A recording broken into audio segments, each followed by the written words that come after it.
Hello అండి. నమస్తే. Welcome to my channel కథా స్రవంతి. ఈరోజు నేను చదవబోయే కథ పేరు 'తను'. నాకు ఎందుకో తను నచ్చదు. చూస్తే ఒళ్ళు మండిపోతుంది. కానీ తప్పదు, భరించాలి. నచ్చనితనం కనపడకూడదు. ఎందుకంటే తను ఎవరో కాదు, వదిన. స్వయాన మా అన్నయ్య భార్య. పెళ్ళయ్యి వచ్చినప్పటి నుంచి మహాతల్లి. అందరి మన్ననలు పొందేసింది. మేము నలుగురం. 2 అన్నయ్యలు, నేను, చెల్లి. పెద్దన్నయ్యకి మాత్రమే పెళ్ళి అయ్యింది. చిన్నన్నయ్య జాబ్ కోసం ట్రై చేస్తున్నాడు. తరువాత నేను బీఎస్సీ ఫైనల్ ఇయర్ చదువుతున్నాను. చెల్లెలు 9వ క్లాస్ చదువుతోంది. నాన్నగారు లెక్చరర్గా పనిచేసి రిటైర్ అయ్యారు. అమ్మ హౌస్ వైఫ్.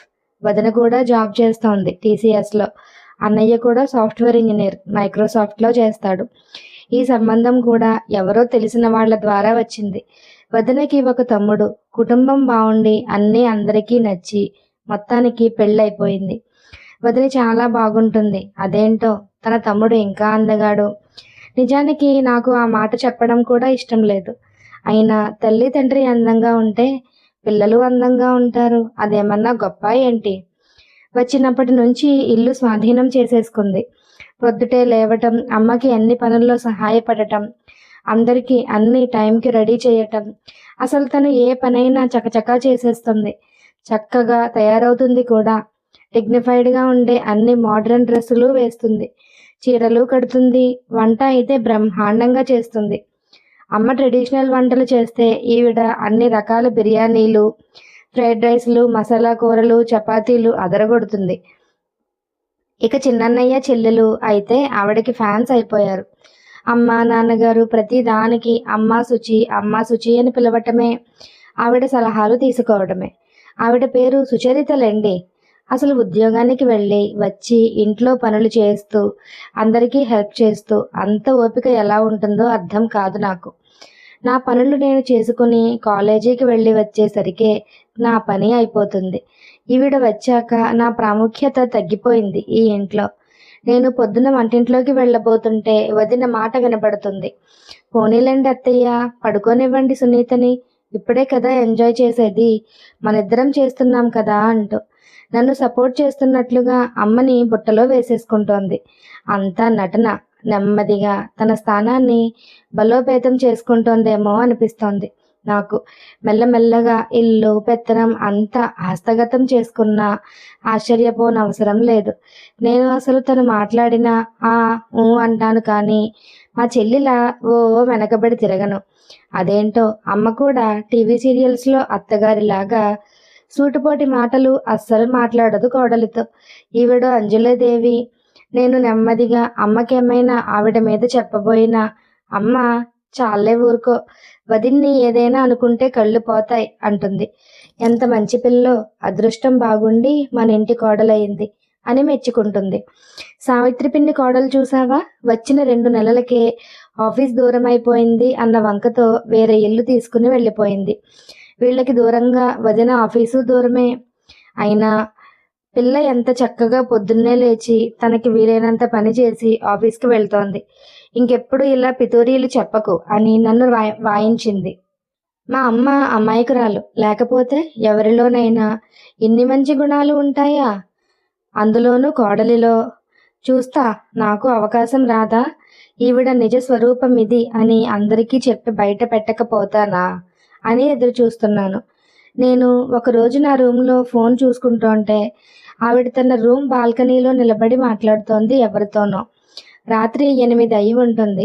నేను కొంచెం కిటికీ దగ్గరికి వచ్చి చెవులు నిక్కబొడుచుకొని విందామని ప్రయత్నించాను. అమ్మా అంటోంది మాటల్లో. వాళ్ళ అమ్మతో మాట్లాడుతోంది అనుకుంటా. ఇంకాస్త దగ్గరికి వెళితే వినిపిస్తోంది స్పష్టంగా. అమ్మా, ఎన్నిసార్లు చెప్పాలి? నాకు టైం ఉండటం లేదమ్మా, నేను రాలేను. నేను ఇప్పుడే నీ అకౌంట్కి 50,000 ట్రాన్స్ఫర్ చేస్తున్నా.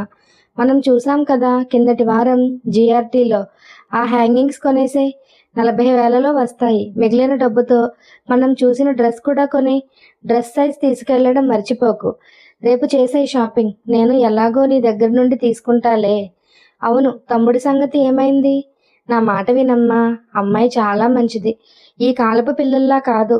తమ్ముడికి కూడా నచ్చింది కదా. మరోసారి ఆలోచించండి. ఉంటాను, భోజనం టైం అయింది మరి అని ఇంకేదో మాట్లాడుతోంది. అమ్మా! నా కళ్ళు మెరిశాయి. అమ్మ దగ్గరికి పరిగెత్తాను. అమ్మ తన రూమ్‌లో బట్టలు మడత పెడుతోంది. పక్కన కుర్చీని పూసగుచ్చినట్టు మొత్తం చెప్పేశా. కళ్ళు, చేతులు తిప్పుతూ. 50,000 పంపిందమ్మా. ఏదో కొనమంటోంది. గోల్డ్ అనుకుంటా అన్నాను. అమ్మ మొహంలో కొంచెం రంగులు మారటం నా దృష్టిని దాటిపోలేదు.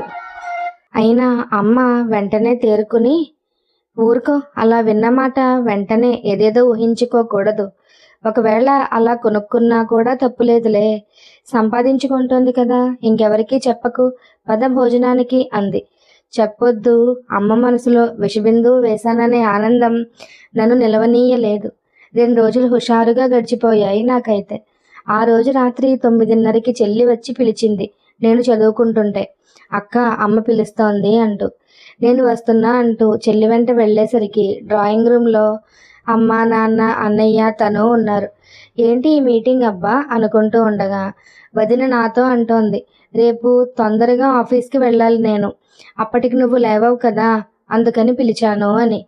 ఈవిడ తొందరగా వెళ్ళడానికి నేను లేవకపోవడానికి సంబంధం ఏంటో అని మనసులో విసుక్కుని ముఖానికి చిరునవ్వు పులుముకుంటూ సోఫాలో కూర్చున్నాను. మొన్నట్టుండి వదిన తన సోఫా పక్క నుండి ఒక బ్యాగ్ తీసి అందులో నుండి ఇంకో చిన్న డబ్బా తీసి ఓపెన్ చేసి నా చేతికిస్తూ, ఇది నీకే.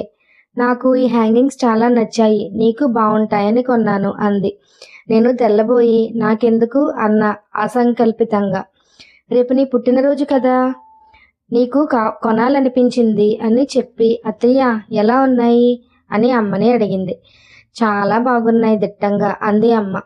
నేను అమ్మ వైపు చూడలేకపోయాను. నేను క్రితం శనివారం చూశాను అత్తయ్య, మువ్వలతో చాలా అందంగా కనిపించాయి.